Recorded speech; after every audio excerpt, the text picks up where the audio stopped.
Hari Om. Starting with invocation, let us chant from verses 56 to 60 of Atma Bodha.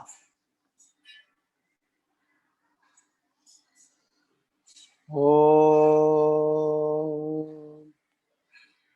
Pratah Smarami Hridi Samspuradatma Tattvam Satchi Sukham Paramaham Sagatim Turiyam Yasvapna Jagara Sushuptamaveti Nityam Tad Brahmanishkalamaham Nacha Bhuta Sangaha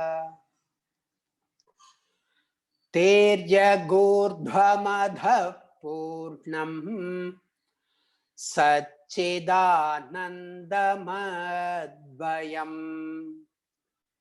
Anantam Nityamekam Yat Tad Brahmyetyavadharayet Athadya Vritti Rupena Vedhantair Lakshyate Dvayam Akhandanandamekam Yat Tad Brahmetyavadharayet Akhandanandarupasya Tasyanandalavashritaha Brahmadhyastahratam yena Bhavantyanandino kilaha Tadhyuktamakilam vastu Vyavaharastadanditaha Tasma sarvagatam brahma Kshire sarpirivakhile Anandvastulamahriswam Adirgamajamo vyayam Arupagunavarnakyam Tad Brahmetyavadharayet.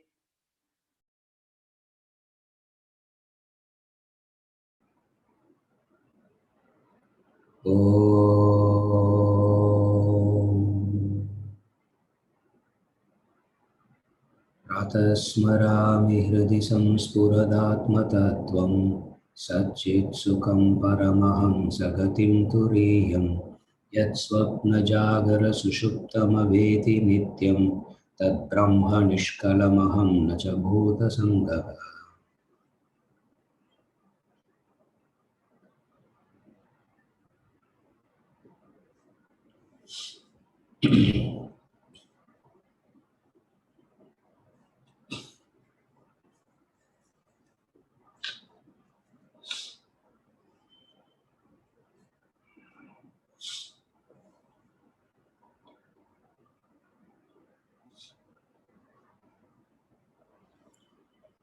We have to continue from verse number 58 onwards. Before we go into the verse,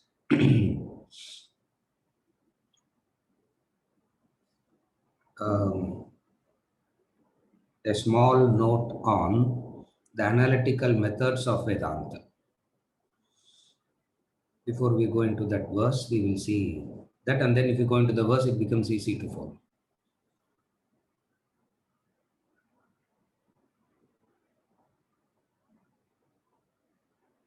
The methodology of analysis that is followed in these verses. Tad Brahmetiti avadharayet, Tad Brahmetiti avadharayet. We have been discussing about this Brahman. So there is a system of analysis involved in this. So a small note on that before we go into the verses. There are two types of definitions. It's called, number one, it is called Tatastha Lakshana And second, Swarupa Lakshana. Lakshana means definition. If you see the commentary, the last paragraph of verse number 57 gives these names. So you need not worry, it's there in the book. It is Swarupa Lakshana and Tatastha Lakshana.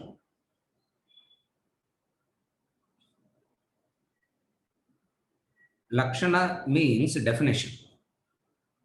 Lakshana means definition. For knowledge to be precise, for communications to be precise, definitions has to be precise, the words has to be precise. So some of these analytical methods, there are very many analytical methods. Here in this context, we are discussing these two.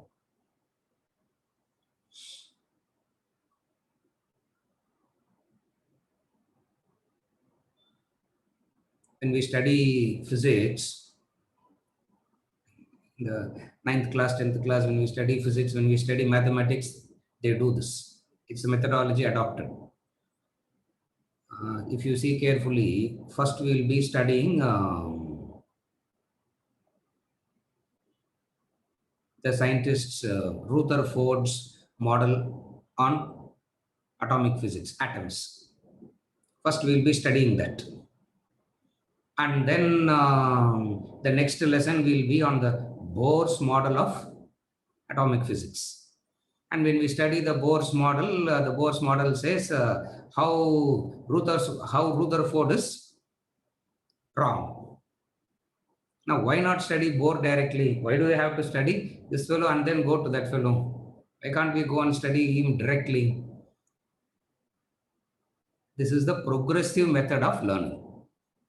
You need to learn progressively. So there is a progressive method of learning.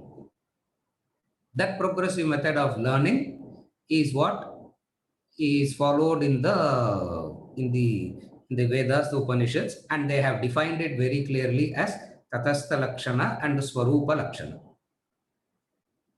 Now, what is this Tatastha Lakshana and Swarupa Lakshana? Tatastha Lakshana we have seen already. All the analysis that we have done, Tad Brahmed iti avadharayet, is the Tatastha Lakshana definition.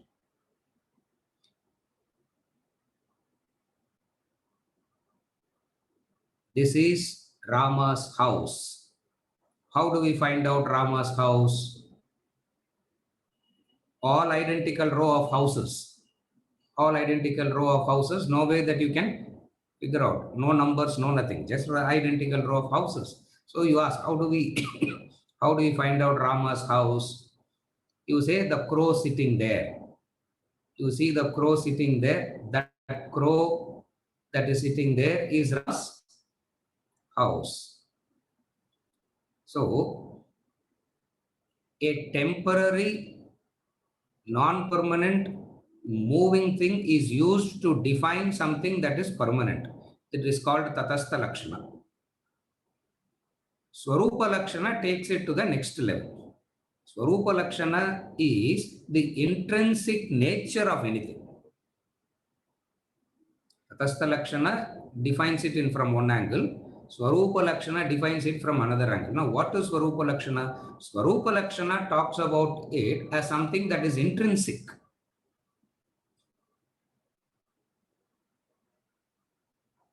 What is this? To define something as Swarupa Lakshana, two conditions has to be fulfilled. Then only it can be a Swarupa Lakshana. For example, there is a statement. Sugar is sweet. Sugar is sweet. The reverse also has to be proved. All that is sweet is sugar. Then sweetness becomes an inherent Swarupa Lakshana of this. Then sweetness is the Swarupa Lakshana. Are you able to follow the difference? Again, I repeat.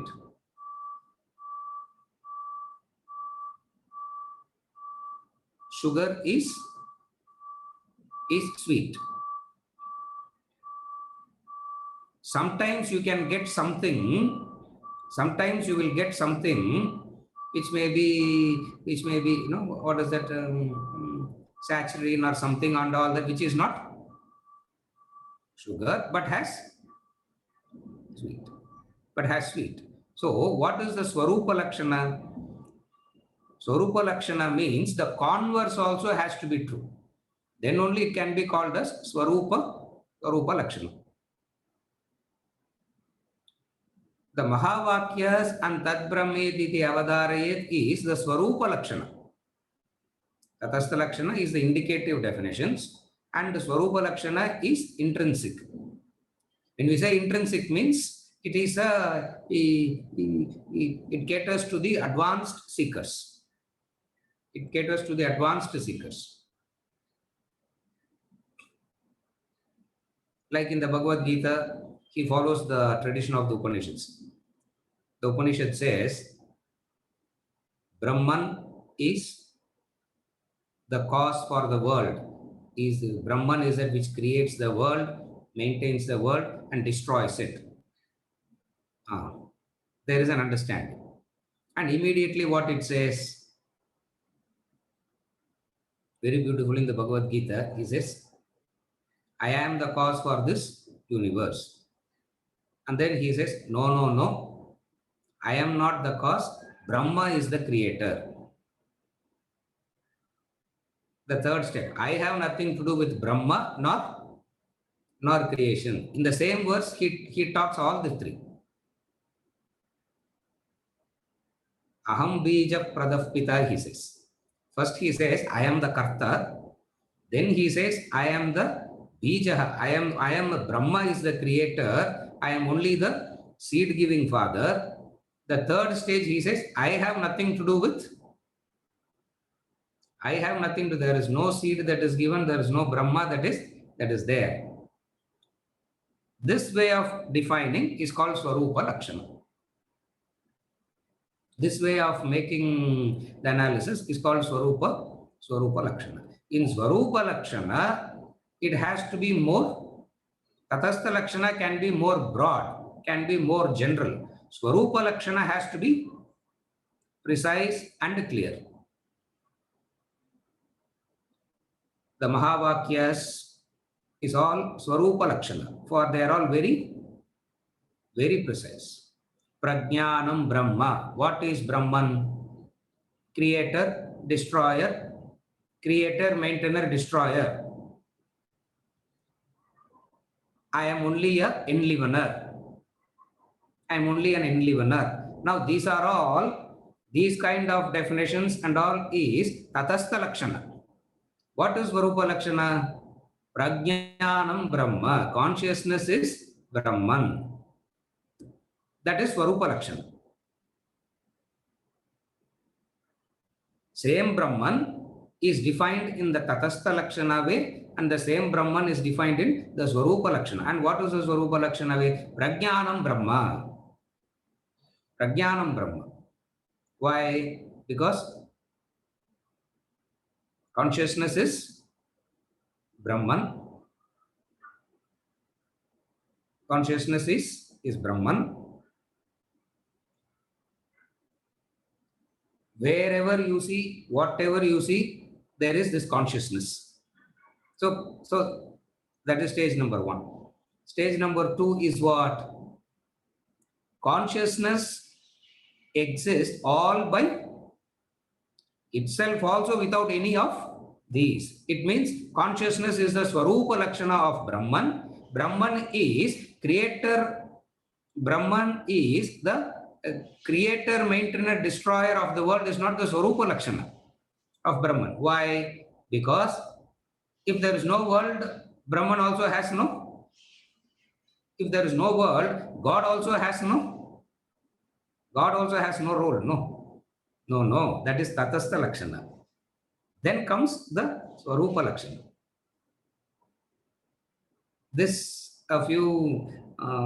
Whenever we get a chance, we keep discussing the basic analytical methods that is involved in Vedanta. Here, from now on, we are going to see Swarupa Lakshana, the Swarupa Lakshana way of defining Brahman.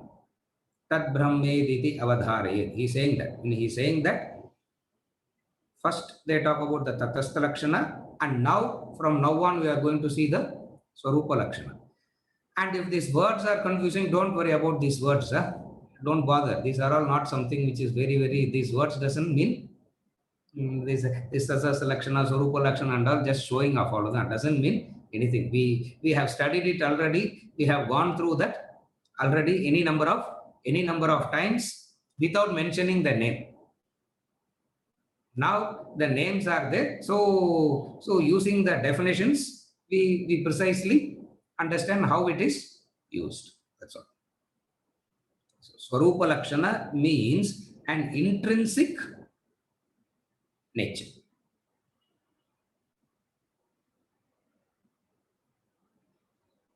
Tatastha Lakshana is a reference point, using something as a reference to define what it is.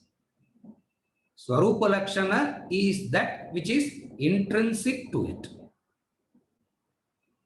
That which is intrinsic to it means not dependent on anything else. Now, Rama's house is not dependent on the crow. But without the crow, you cannot identify Rama's house. That is Tatastha Lakshana. What is Swarupa Lakshana? Wherever there is sweet,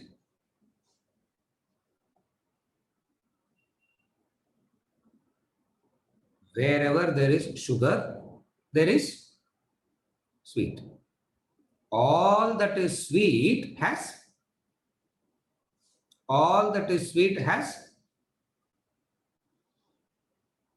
sugar in it. In logical analysis, sometimes we say the converse is not true. Sometimes we say the converse is true. That's all. In some analysis, we say the converse is true. In some analysis, we say converse is not true. Where the converse is also true, the analysis is more. What word will you use? Where the converse is also true, the analysis, the definition, the analysis is that much more clear, precise, sharper. These are the two words, Tatastha Lakshana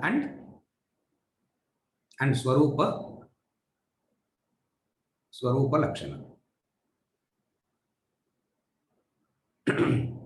Brahman is, you see the world and you ask, what is the world? And you ask, what is this world? How did this world come? God created the world. God created the world. There is a Brahman is the creator, maintainer, destroyer.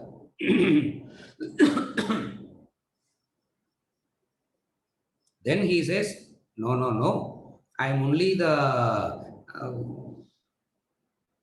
if you remember, long back, we did this in the same Atma Bodha. The material cause, the efficient cause, and doesn't matter. Yeah, if you've forgotten, it doesn't make any, it's not a problem. The material cause and the efficient cause. For the pot, mud is the efficient cause for the pot. The potter, the wheel with which the pot is made, the water, the sunlight are all instrumental.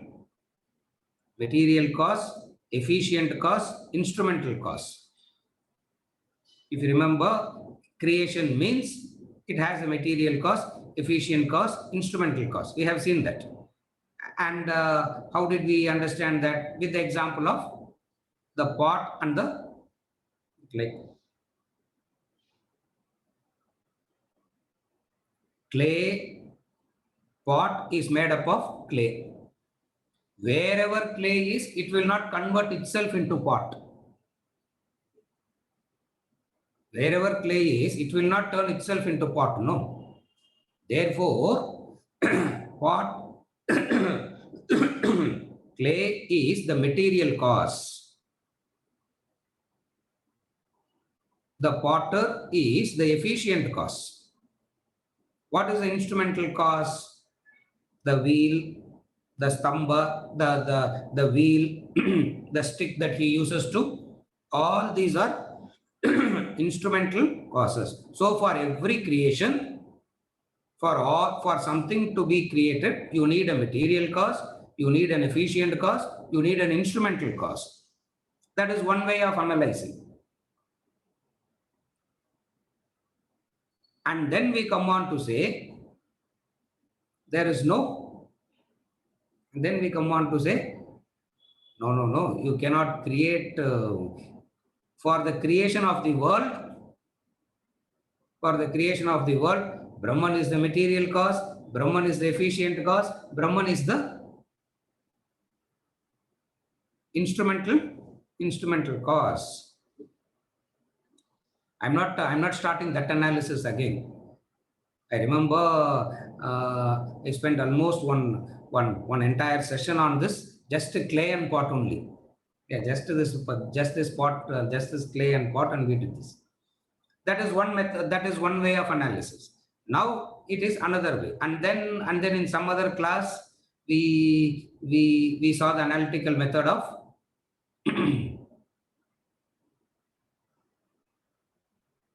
Rajju Sarpa Nyaya, rope snake analogy.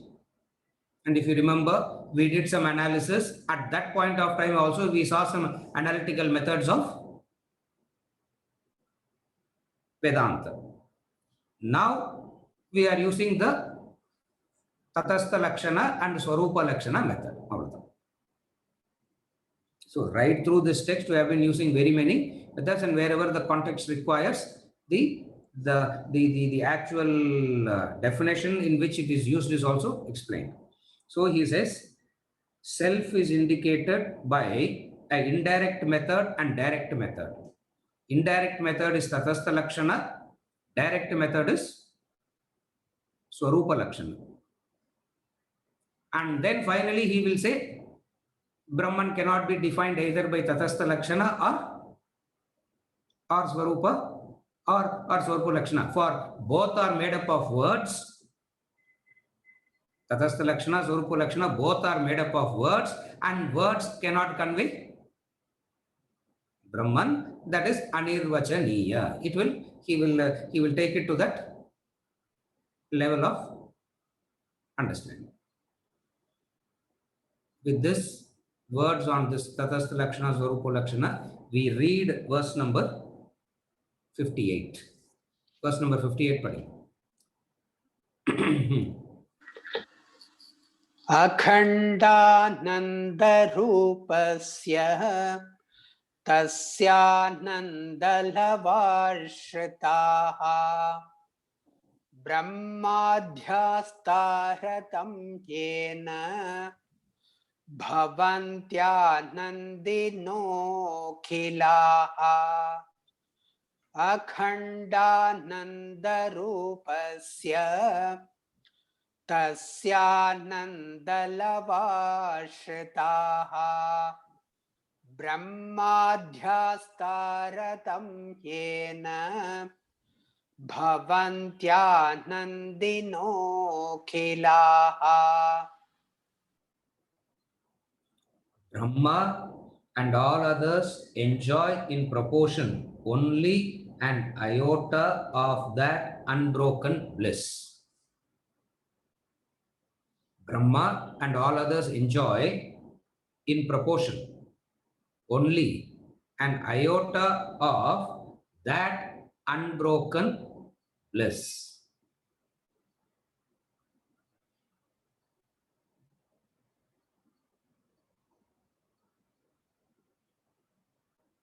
Akhandananda rupasya. Akhanda ananda rupasya. Vidya avidya.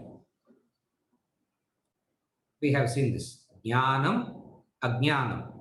Vidya, avidya. Similarly, kanda, akanda. Ada Madras Bhashela Kandam, they say. Kandam Tundama Vitiduan, they say no. Kanda means that. Kandam Tundama they will make. Kanta. Kandam Nale Tundam da. It is a you say in Sanskrit and you say it in Tamil. Kanda means broken. Akanda means unbroken. Akanda Ananda Rupasya. It means all that is experienced by all of us is Kanda Ananda. Our experience of happiness is Kanda Ananda. Experience of bliss, experience of Brahman is Akanda Ananda. That's all. Akanda Ananda Rupasya.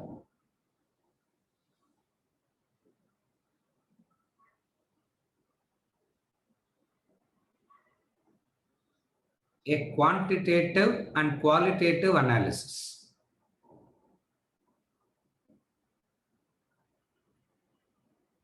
He is not referring where it is saying it. Those who have studied it, we all know where he is referring it is. In the Taittiriya Upanishad,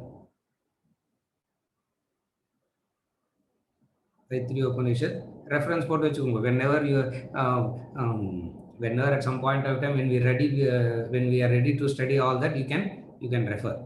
Taittiriya Upanishad, Brahmanandavalli, 8th Anuvaka. Step by step he describes it. In fact, verses 57 and 58 is a condensed version of that verse only. Taittiriya Upanishad, 8th Anuvaka.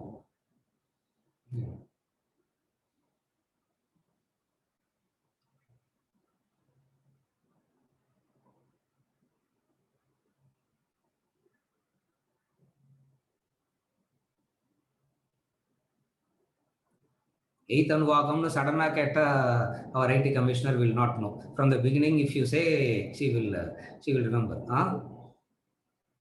Brahmanandavalli, 8th Anuvaka is where this analysis is. What does he say there? A quantitative and qualitative analysis of the happiness.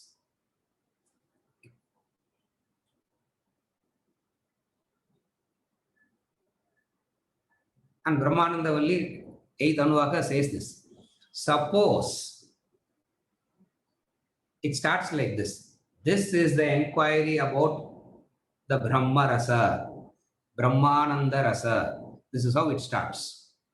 Suppose there be a youth, good, well versed in the scriptures. It gives, well versed in the scriptures.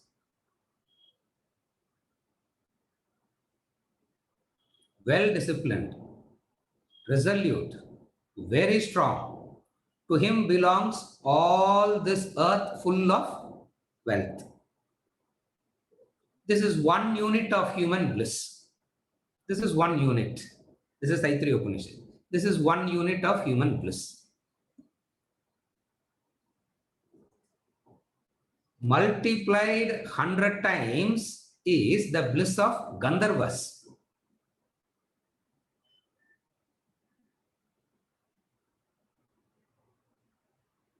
He goes on.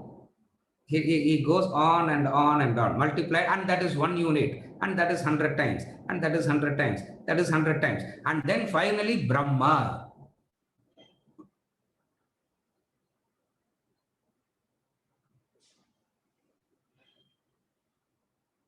The bliss that one arises, the bliss that one gets from the one who is well versed in Vedas and free from desires, Brahma gets only one iota of happiness. For the one who is the happiness that one gets out of being well versed in the Vedas, Vedas means Vedanta, knowledge, and free from desires, he experiences the Akanda Ananda. In comparison to him, Brahma also experiences Kanda Ananda, meaning he also knows that when the retirement age comes, when he knows that he is going to retire now, he knows that it is going away. When the person at 30, 40, 45 and all don't even believes that he is going to be in work for forever. He will not even remember that one day he will turn 58 or 60, Kanta will come. He will not remember all that. And suddenly at 55, 56, what will happen? They say, this is your last promotion. So no more of this is your last transfer. This is your last promotion. This is your last posting. Happiness starts Kanta. A human being's happiness is broken. It is unbroken. How do you explain that? You have quantitative as well as qualitative. What is quantitative? See, imagine this.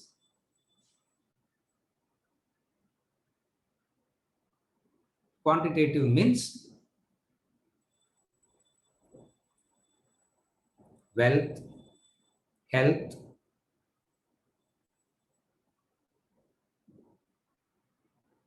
good job.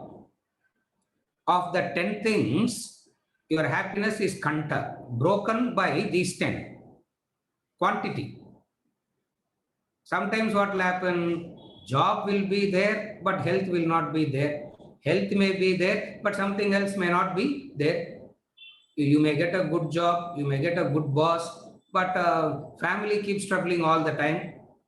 But then there is a good family and all that, but then boss is troubling all that. So our happiness, one unit of happiness that a human being experiences itself is broken into very many parts. So the one unit of happiness that a human being to experience itself is broken into very many parts.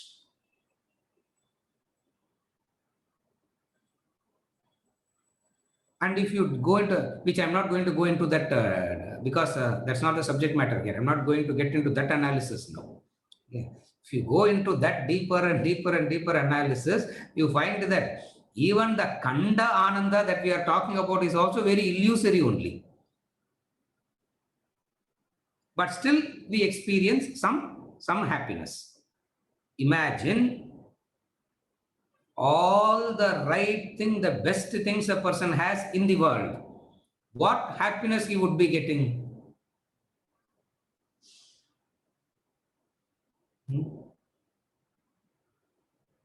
Clear?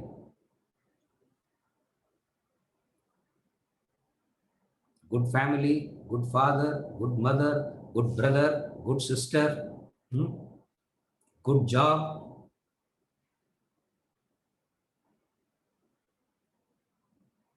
Wealthy, intelligent, obedient wife, what a joy it is. And then comes children, whatever they do, they are best in education, they are best in sports, they are best in everything. And then you tell them stand, they will stand. You tell them sit, they will sit. You tell them marry this person, they will marry. You say get rid of this person, they get rid of. Oh, what a joy you get. All this is quantitative. Unit. All this put together, if everything is perfect, that is one unit of happiness. Yeah, that is one unit of happiness. Kanda Ananda says that one unit itself is so illusory, but we assume that it is possible for a human being, for analysis purposes, we assume that. What is that happiness? How nice it would be, clear. When I listed it out itself only, the face is brightened up. No, wow, how nice it would be if we get something like that.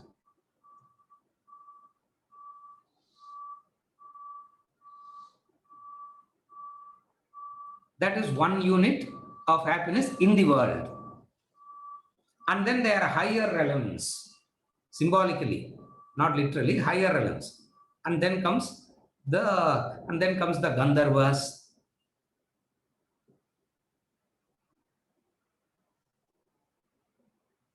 Then comes the Gandharva Loka, Pitru Loka, Indra Loka, Swarga Loka, Indra Loka, Brahma Loka. Brahma Loka is where Brahma is sitting. Gandharva Loka. Okay. Gandharvas means musicians, celestial musicians. Yeah. Wow, what a joy they get. Compared to the human bliss, it is slightly better.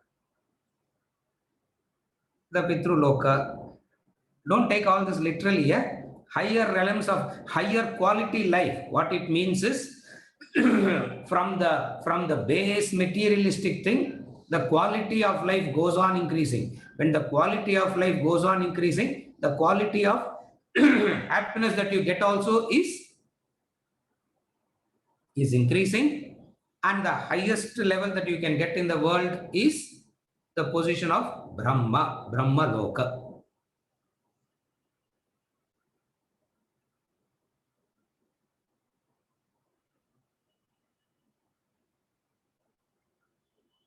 Even if you become Lord Brahma, what Taittiriya Upanishad says, and what Shankaracharya is quoting here, that Upanishad he is quoting here to say is, even if you become Lord Brahma, the happiness that you get of being Lord Brahma is infinitesimal. Ananda Lava Ashrita. Lava means, Sanskrit word, lava means a pinch. Lava means a pinch. That Brahmananda means not the Ananda of Brahman. Lord Brahma, he experiences a bliss in Brahmaloka. What is the bliss of Swargaloka?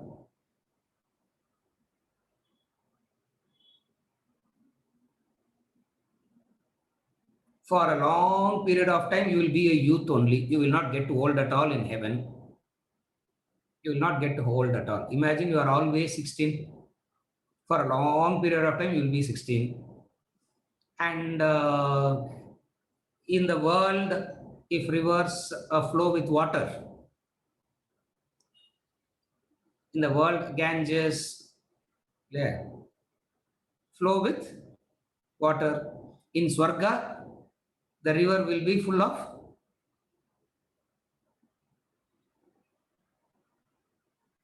what flows in the river in Swarga? Huh? Brewery vanda, license vanda, distillery vanda, nothing you need. Whenever you feel like drinking, you just go. The river, liquor flows in that river there. You can drink. You don't get old. You don't get old. The wife will not get old. Both of them will be having a blissful life, and you will not sweat at all, meaning you don't have to exert at all. But that is also limited. You can be in that Swarga for a period of time, and then you will come back. So they quantitatively as well as qualitatively, they keep explaining the level of happiness at every loka, and then finally they say,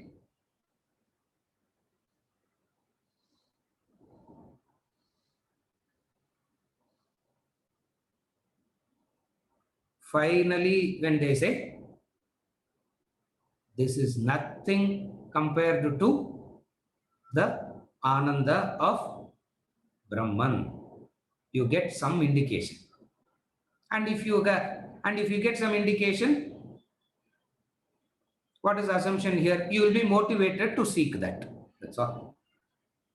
Why is it spoken? So that you will be getting some motivation to do that. Are you able to follow?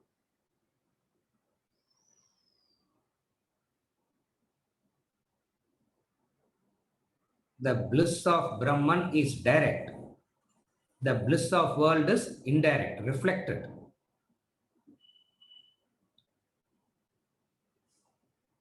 In Sanskrit, it's called Bimba Ananda and Pratibimba Ananda. In English, it is called Pratibimba Ananda, is what is called reflected consciousness, reflected happiness.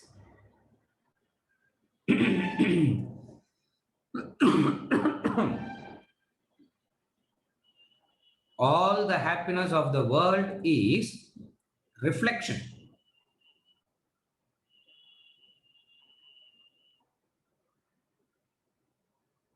The quality of the mind determines the quality of the happiness in the world. That is reflected happiness.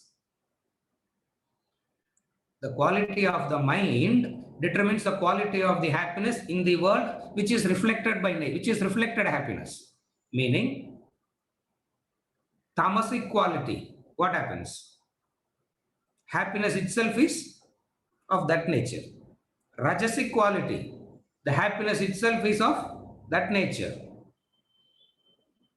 Sattvic quality, happiness itself is of that nature. But the sattvic, rajasic, tamasic is the reflected happiness. Pratibimba, it is not direct.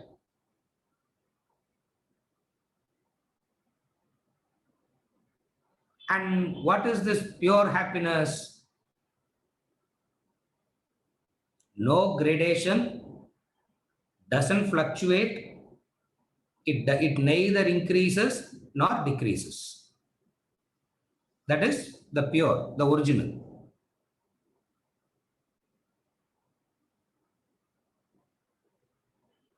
In the Gita, chapter 3, verse 17, we spoke about, why I am referring these verses, because we are studying in that portion. We are currently in that portion.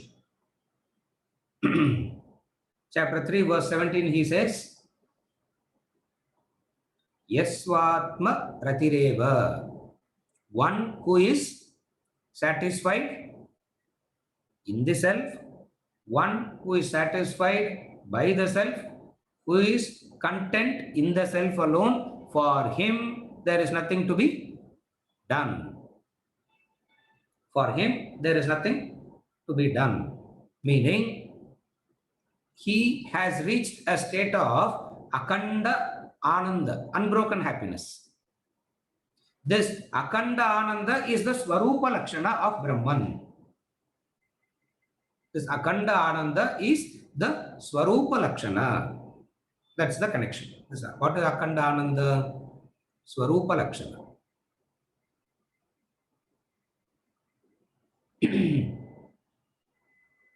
What is worldly happiness? What is worldly happiness?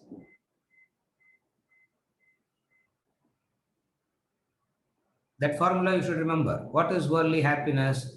Agama payinaha anityaha. What is worldly happiness? Agama payinaha anityaha. Agama payinaha means they come and go. Agama payino nityaha tam titikshasva bharata. Chapter 2, verse 15, 16. All these formulas I keep repeating again and again and again. What is the nature of the happiness of the world? Now you should remember. Agama payinaha anityaha. They come and go. They are impermanent. Reflected happiness is a fake happiness. So all happiness, reflected happiness, is nothing but fake. It's pseudo, it's duplicate, it's fake. What is the fake happiness? Example of fake happiness that we saw recently, last class. The child sucking its own. The child is sucking its own thumb. It goes on sucking, and it will never get tired of sucking. And you have to keep pulling it out. You have to keep pulling it out. The thumb. It goes on sucking its own thumb. Thumb kadakilena chewing gum. You can go on keep.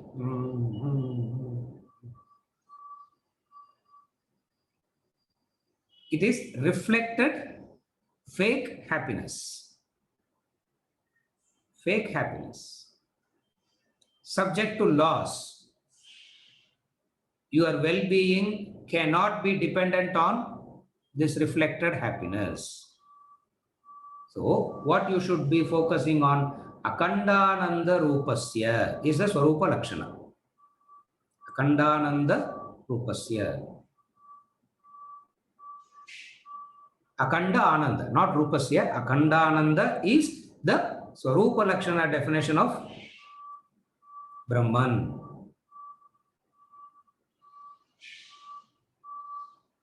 Ananda Lava Ashritaha. I'm just breaking up the verse and I'm reading it now. Ananda Lava Ashritaha. Depending upon an iota of bliss. Who? Brahmadhyaha. Brahma and others. Who are the others? That's the analysis. Brahma and others. Who are the others?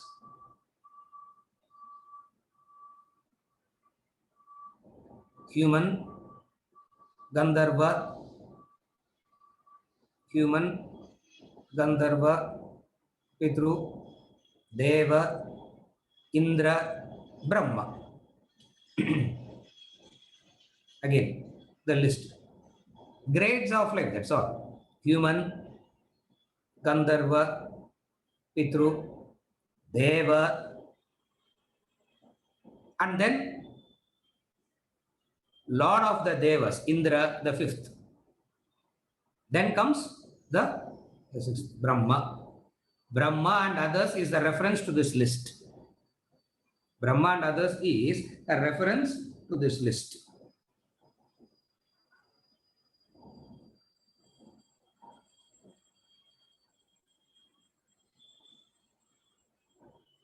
Why Brahman is defined in terms of Ananda?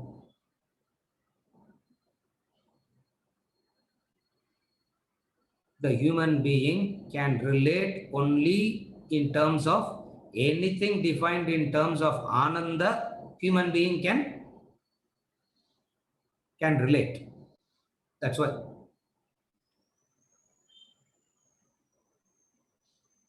Only if something is defined in terms of Ananda, in terms of the quality of Ananda, then only it will, then only human being can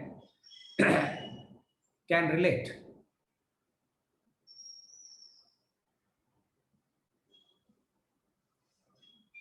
Taittiriya Upanishad talks about gradations of Ananda. There is this portion called Bhuma Vidya in Chandogya Upanishad, where he talks about the step pain, the step by step, the pain involved. Taittiriya Upanishad, in the positive sense, it talks about the bliss of the bliss of Brahman. Chandogya Upanishad talks about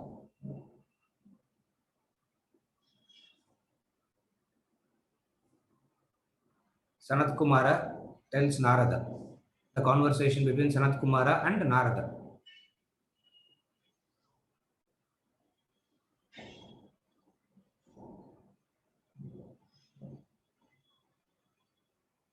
There is no happiness in the limited.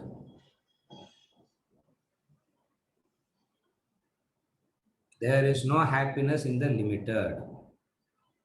And Narada says, I clearly want to understand the finite. Narada says, I clearly want to understand. Are you hearing me properly? Narada says, I clearly want to understand the finite. And then he goes into the analysis of what is the finite.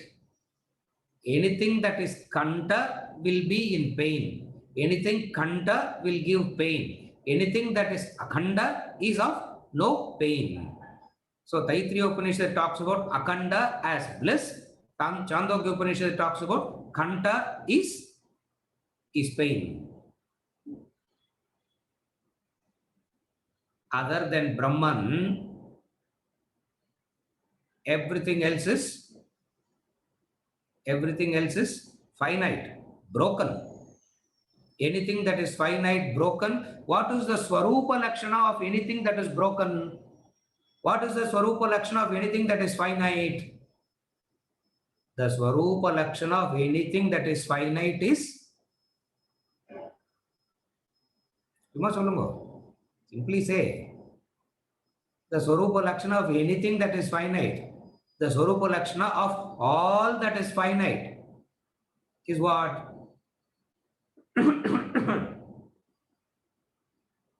Dukkha, pain. Correct. Dukkha, pain, that's all it is. Ansh, you are right. It is dukkha, it is. It is dukkha. That's what it gives. So all that is finite gives you a hope of happiness, and some fake happiness also you experience, but in reality what it is only dukkha, pain.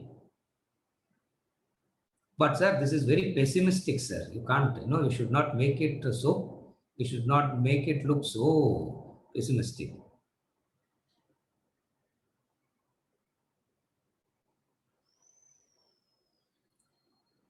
Objects can make the mind temporarily quiet. It cannot give Ananda. It can temporarily calm the mind. That's all. That is why the definition of happiness in the world is cessation of agitations. Objects can make the mind quiet. It can't give bliss. It can't give Ananda. A person understanding this will not chase anything of the world after that. Because when you are chasing the world, you understand what are you going to get. When you are chasing the world, what are you going to get? Dukkha, pain. You can't chase the world and ask for Ananda. For Ananda belongs to Brahman, Swarupa Lakshana. Ananda belongs to Brahman. Dukkha is of the nature of the world.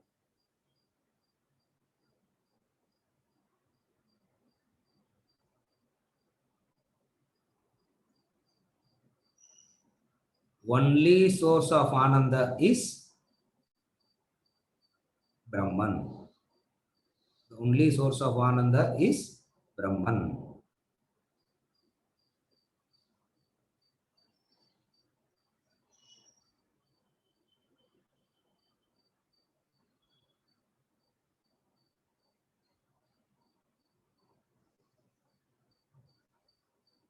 Symbolically, they give this example. The dog bites the dry bone. The dog bites the dry bone. When it is biting that, it starts bleeding. It starts bleeding and it misunderstands the blood to be from it misunderstands that it is coming from the bone and it starts biting it more, eventually destroying itself. Symbolically, they give this example. No, sir, you don't know about dogs, don't start. It doesn't happen like that. We are not discussing about what the dogs do here. And an example is given. What is it? It bites it and it tastes the blood. Whose blood it is tasting? Where is the blood coming from? Where is the blood coming from? It is coming from its own blood. Its own blood.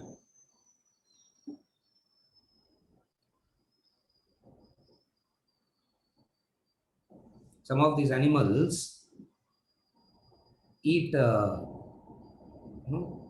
what is that plant called? With all the, what is the plant with all the thorns in it?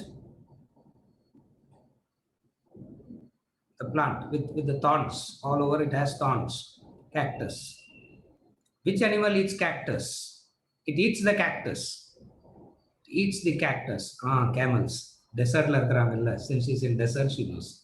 It eats the cactus. It bleeds. As it is eating the cactus, it bleeds and it's red. it eats. The blood, the taste is coming from where? Its own. Are you able to follow? Looks like pleasure in the beginning, but ends up as pain in the end. That is the law. In the Bhagavad Gita, he puts it very beautifully. Appears to be like pleasure, happiness in the beginning, and turns out to be poisonous at the end. So yeah, this is the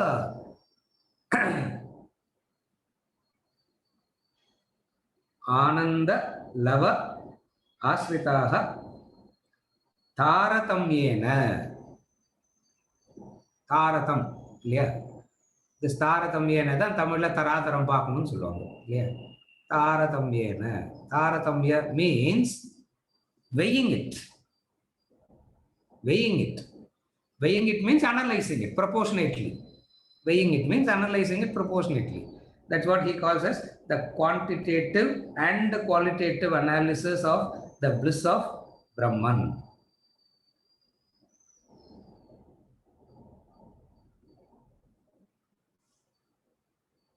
Ananda Swarupa is Brahman will be more motivating than Prajnanam Brahma. Even though Prajnanam Brahma is much better than Ananda Swarupa Brahma. But then we talk about as Ananda Swarupa. Why? Because the human being can understand only in relation to happiness.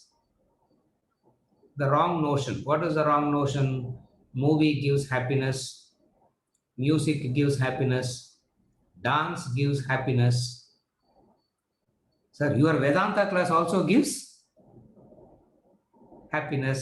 Idella like camel eating the cactus, the dog eating the dog biting the bone.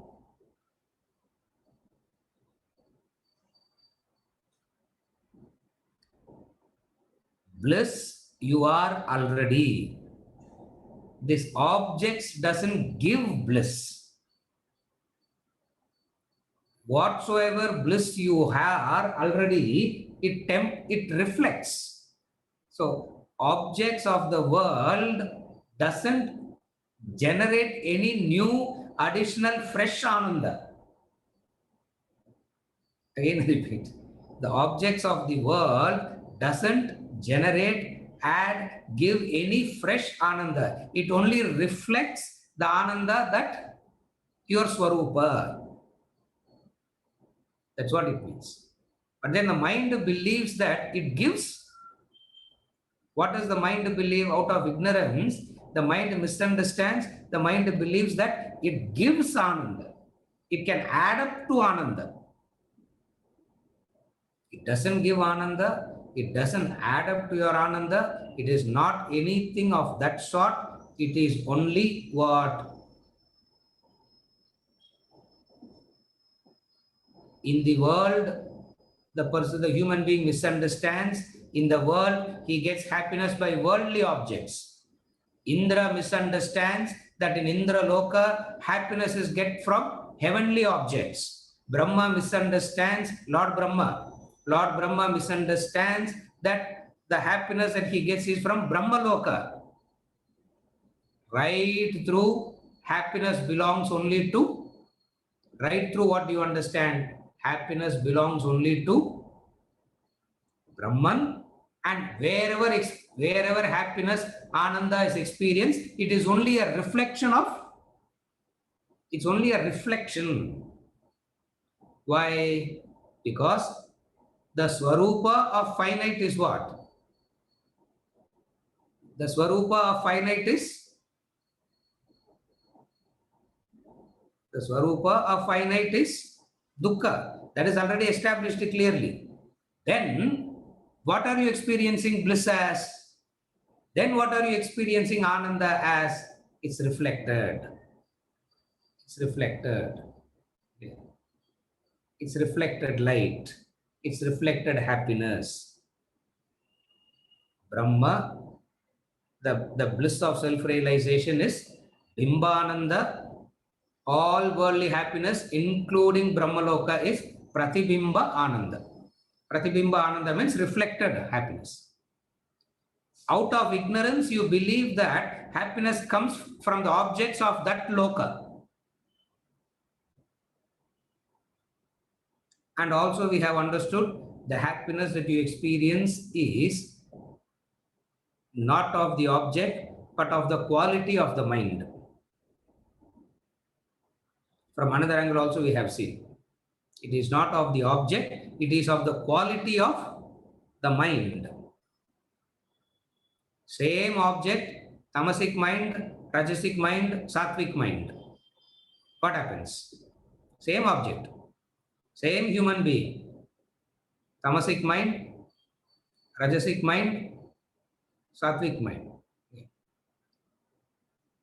Krishna, Lord Krishna, tamasic mind will find 100 mistakes with Krishna and say, can there be a better person than Krishna, sir? Because I can't live with Krishna. It is too difficult. Because you can't even live with Krishna, then with whom can you live after that? So, the quality of the mind determines the quality of the happiness.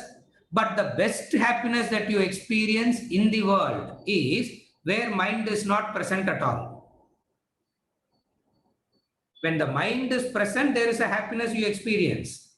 And then you experience another kind of best happiness, the best bliss, when the mind is not at all present every day. What state? Deep sleep.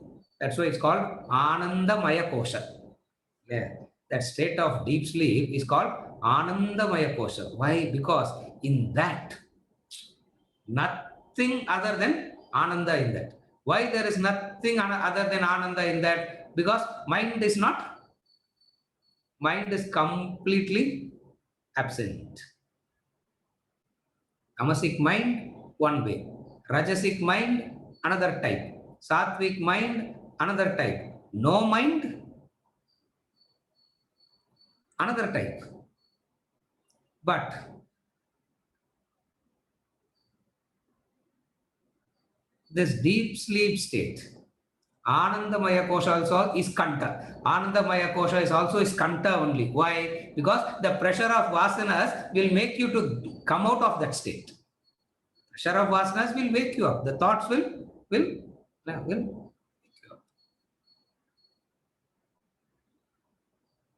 The bliss of Brahman is what? What is the bliss of Brahman? You are in it. You are that. You are immersed in it. You are that. And you never come out of it. For where can you come out of it? Wherever you go, it is there. No, where can you come out of it? Therefore, he says, Brahma and all others enjoy in proportion only an iota of that unbroken bliss.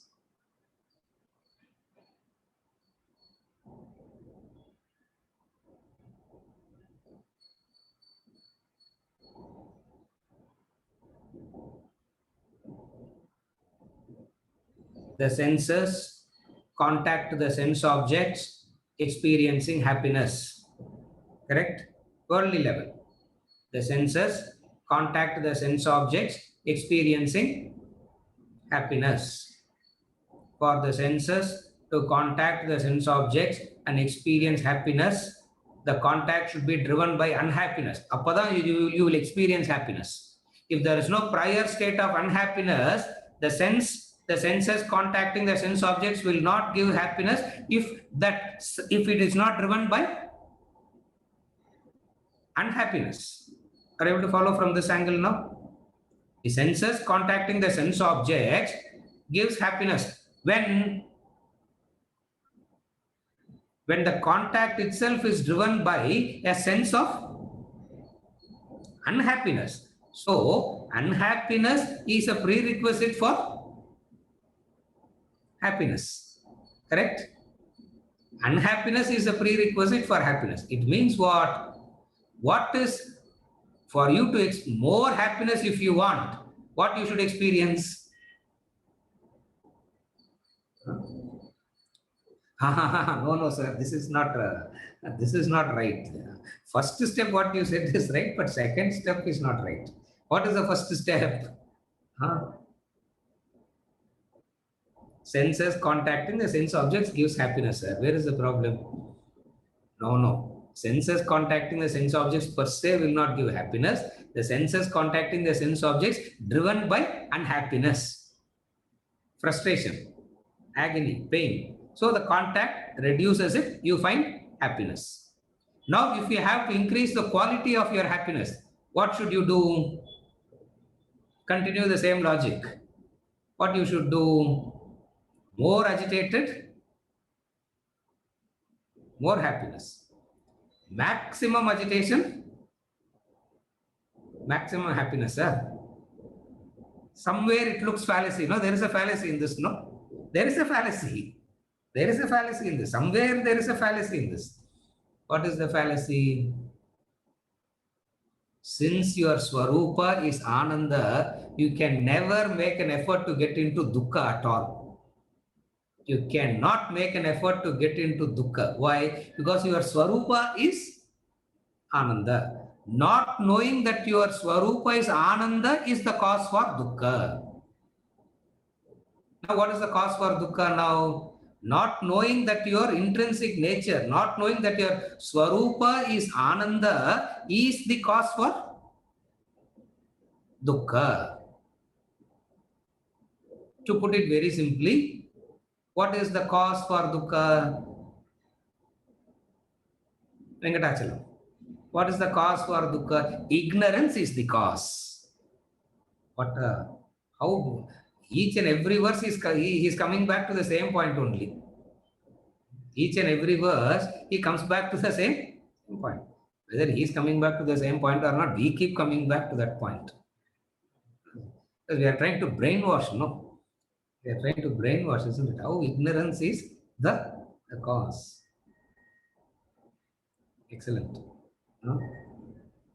Therefore, the cause for Dukkha is not the sense object or the senses. The cause for Dukkha is not knowing what your Swarupa is. The moment you recognize your Swarupa, what happens? That's where elsewhere we said, you do not contact the world for happiness, you contact the world with happiness. Because you know your Swarupa already. So you contact the world with happiness. You don't contact the world for happiness. Are you able to follow? This is something very important, analytical. This is the analytical method. And sometimes they use analytical method, sometimes they use story, sometimes different methods. Now we are in this method of Tatastha Lakshana and Swarupa. We are in this discussion of this Tatastha Lakshana and Swarupa Lakshana. Recognizing the intrinsic nature. Intrinsic nature means that which cannot be lost. Intrinsic nature means that which cannot be lost is the intrinsic nature. What is the intrinsic nature of Brahman? Consciousness. Elsewhere, in Brihadaranyaka Upanishad, it says, consciousness can never become unconscious. How is it possible? Can conscious become unconscious? If conscious become unconscious, then what will bring that back to conscious? Therefore, the Swarupa Lakshana of Brahman is Ananda. The Swarupa Lakshana of Brahman is consciousness.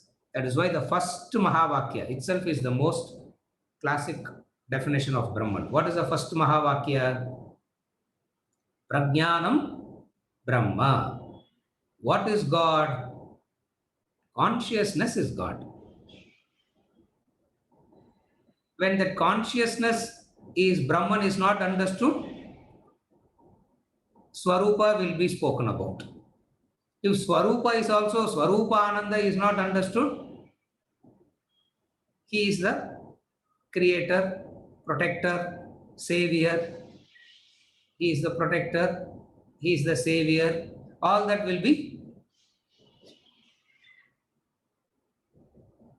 analysis goes progressively. Study, analysis goes progressively. In the most simplest terms, he says, knowledge moves from known to the unknown. The principle of education is to move from known to the unknown. What is known? Ananda is known.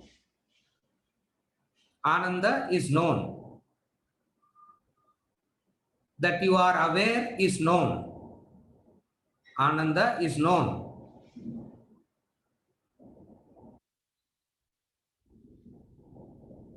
You are aware, you know. You are aware of so many things, no? So you know that you are aware. So these are all the known factors. So using these known factors, Brahman is indicated. Using these known factors, Brahman is indicated. That's why Vedantic definitions of Brahman, the true indicative definitions of Brahman, will not talk about any supernatural thing. All that is known to you, it will define Brahman in terms of that which is known to you.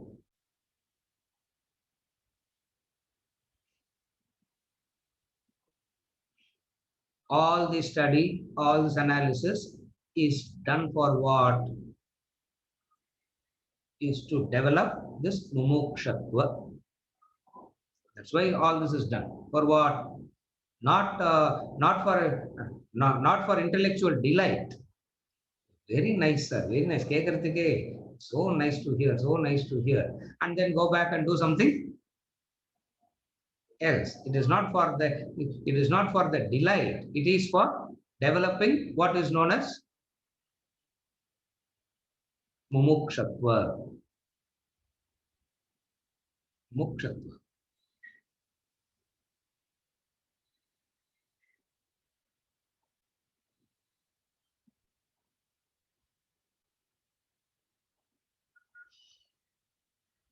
You understand that when you go through the study and analysis, suffocation increases. You get more and more suffocated. Suffocated because things are not going well around you, not that suffocation. Whatever happens around you, you will be unaffected. To that extent, knowledge protects you. But then there is an inner suffocation. What is that inner suffocation? The inner suffocation of wanting to transcend all this and reach the state of whatever he talks about as Brahmananda. So, the verse, Akandananda Rupasya Tasyananda Lava Ashritaha.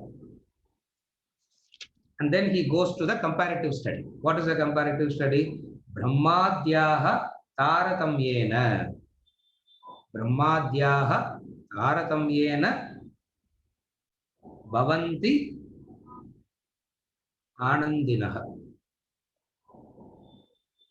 The enjoyers, in plural, meaning all these grades, enjoyers. There is something in the Naraka also, there is something in the Manushya Loka also, there is something in the Swarga Loka also, various fields of experiences, various quality of happiness, quantitatively, qualitatively, the happiness goes on differing, changing.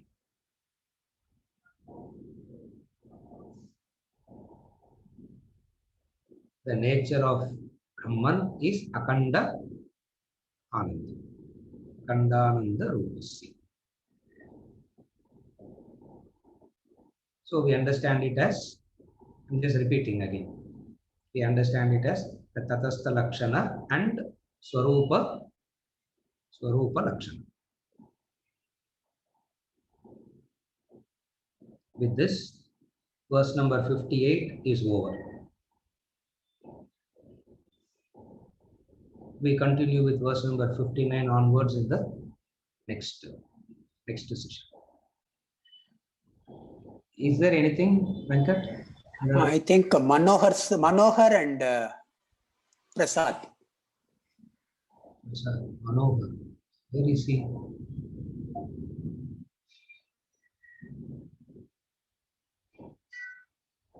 Yeah, Manohar, what is it? No, sir, I have nothing. I just. Okay. Oh, okay. Prasad, is that how it leads to mumukshatva? The analysis. Yeah, in the context of understanding that suffocation,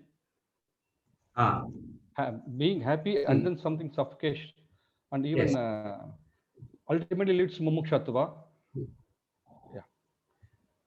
The happiness that is just the reduction of sorrow as happiness is not happiness. That is mumukshatva. Reduction of agitations is not true happiness. So I want freedom from this kind of, mumukshatva means seeking freedom. Seeking freedom from what? Seeking freedom from the wrong understanding that I'm having about happiness. What is the wrong understanding that I'm having about happiness? Is a prior state of unhappiness, agitations is required to be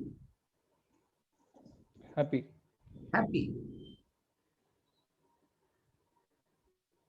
You follow?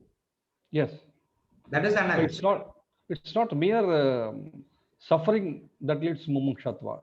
No. It's not suffering. See, if you are suffering,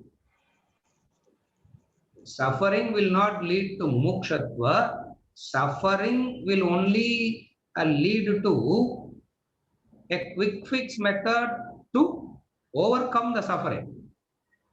Mukshatva comes only through knowledge. Mukshatva, a person is suffering. Suffering alone will not make a person have mukshatva. If suffering alone can make us develop mukshatva, means we all have suffered enough in life.